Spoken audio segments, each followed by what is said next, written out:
Do you ever wonder why you shouldn't become a tattoo artist? The first reason is it takes a lot of time and energy to keep up with your skill.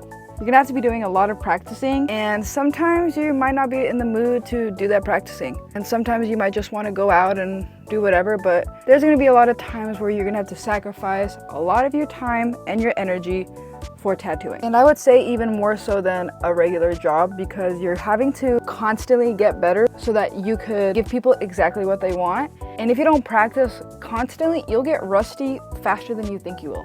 The second reason is people are always going to ask you for free tattoos, and you're going to have to get really comfortable and know how to say no, or know how to kind of bring up the fact that you're a tattoo artist, this is your job, and you're going to charge them. So as soon as people find out that you're a tattoo artist, whether it's friends or family, they are definitely going to try to get you to do it for free.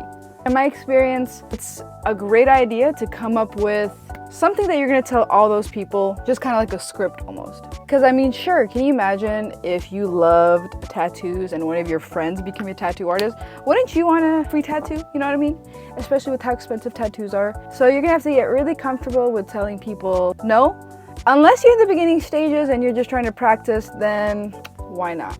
The third reason is that feeling of being afraid of messing up doesn't ever really go away. So what you're really going to be trying to focus on is getting as good as you can and learning how to kind of cope through that and deal with that.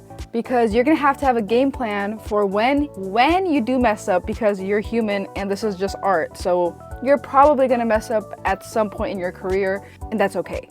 You have to know a way to make it work and deal with those things as they come up.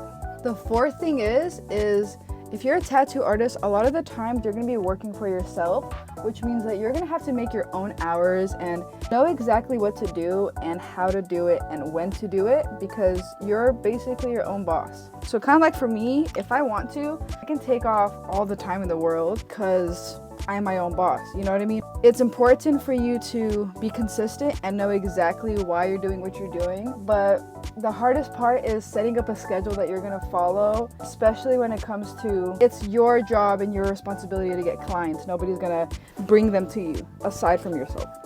The fifth and final reason is you have to be really good with people. Not only do you have to know how to deal with people and be kind to people and deal with people when they're scared while you're tattooing them, because a lot of the times when people are scared, they don't really super act like themselves. So you're gonna have to deal with a lot of different personalities and people that are doing things that they probably wouldn't because they're in pain. And you're the one that's causing that pain. So sometimes you have difficult clients, so you're definitely gonna learn how to deal with people. So those are 5 things for you to keep in mind if you do want to become a tattoo artist.